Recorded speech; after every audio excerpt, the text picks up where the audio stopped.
bo'lishimiz mana shu hujayra holatiga bog'liq.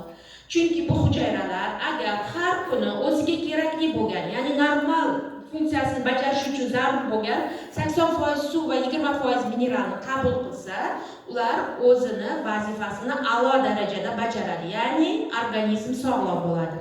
Aks holda, ya'ni agar minerallar va suv yetishmasa, hujayralarda ichki ochlik boshlanadi va kasallik boshlanadi.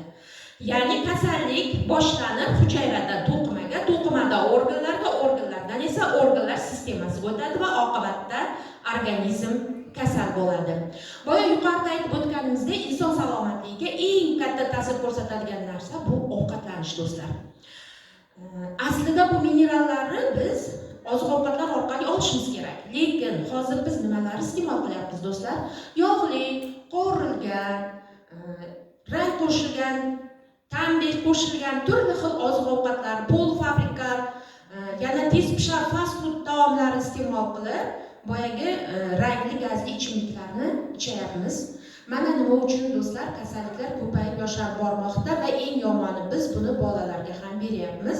Do'konlarga kirsangiz, boyagiday emulgatorli, konservantlar qo'shilgan turli oziq-ovqatlar turlari juda ham ko'p. Bitta misol keltiraman. Do'stlar, biz yoshligimizda, masalan, bolaligimizda qish faslida pomidor, bodring yemasdik, chunki bo'lmasdi bozorlarda. Hozir yil 12 oy hamma meva sabzavotlar market bozorlardan topasiz, sababi tez pishar mevalar yetiltirilyapti, boyagi pestisid, ximikatlar yordamida. Shuning uchun agar oramizda to'g'ri ovqatlanishga o'tgan insonlar ham ko'pchilikni tashkil qiladi, lekin ular ham mana shu oziq-ovqatlarimizni tarkibi o'zgarib ketganligi uchun organizmi normal funksiyasi sog'lom bo'lishi uchun kerakli bo'lgan minerallar va vitaminlarni oziq-ovqat orqali yetkazib bera olishmayapti. Beliver kompaniyasi mahsulotlarining asosiy vazifasi, do'stlar, mana shu organizmni normal funksiyasi uchun zarur bo'lgan 20% mineralni yetkazib berishdan iborat.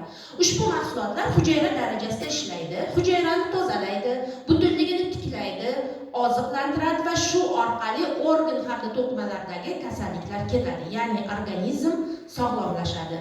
Bu mahsulotimiz kasallikning oqibatini emas, do'stlar, kasallikning kelib chiqishini, ya'ni ildizini yo'qotadigan noyob, eksklyuziv, tabiiy mahsulotlar sanaladi.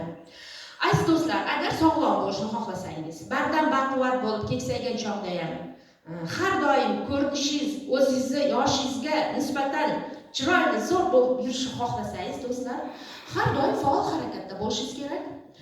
Yetarli miqdorda suv ichishingiz kerak va eng muhimi organizmga zarur bo'lgan minerallarni qabul qilishingiz kerak. O'zimdan xulosa qilib aytaman, do'stlar, mana shu loyihaga, ya'ni Beliver loyihasiga sog'ligim uchun keldim. Mana shu siz tanishgan ajoyib yapon mahsulotlarini ko'rib, tanishib, ishonib, ichdim va sog'aydim. Chunki do'stlar, yaponlardan har tomonlama o'rnak olsak bo'ladi. Sababi yer kurramizda eng uzoq umr ko'ruvchi va eng sog'lom millat bu yaponlardir. Xulosa o'zingizdan, do'stlar. Har doimgidek men o'zimni so'zimni tugataman shoirning ushbu misralari bilan. Qanday yashab o'tish, do'stlar, hayot o'zingizga bog'liq. Mana shu joyda o'sha men yaxshi ko'radigan misralar juda ham yarashadi deb o'ylayman. Hayotning har lahzasi go'zal, umrning har dami g'animat, do'stlar. E'tiboringlar uchun rahmat.